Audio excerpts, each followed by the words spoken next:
The geopolitical myth of the anti-American bloc is the Russian-Chinese alliance a tactical illusion. In expert and media discussions, a simplified narrative is increasingly being used that a stable anti-American bloc is being formed in the person of Russia and China.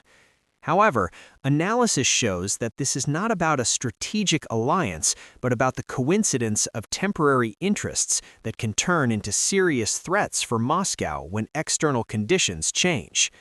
Historically, relations between Russia and China have never been smooth.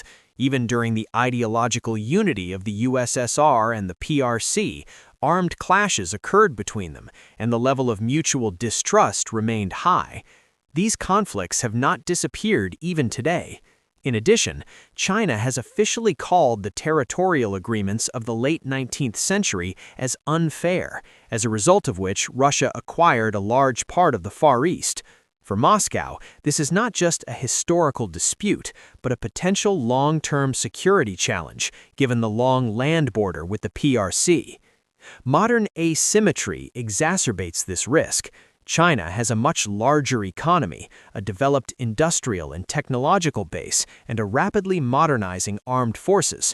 Russia, on the other hand, is increasingly seen as a junior partner, its relations with Beijing based mainly on raw material exports and limited military technical cooperation.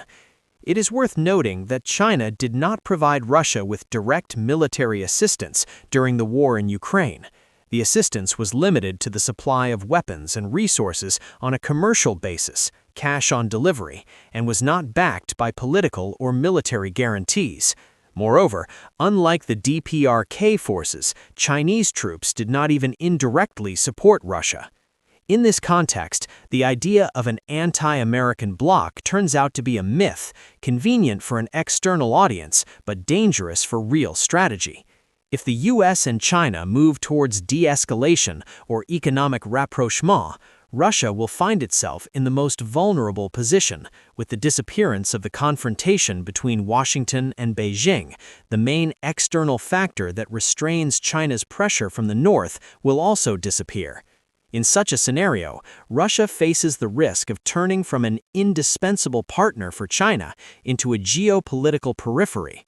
Thus, the Russia-China rapprochement is not a fundamental alliance, but a tactical maneuver that will exist as long as the strategic rivalry between China and the US persists. Any rapprochement between them will destabilize this bloc and pose a threat, first of all, to Russia.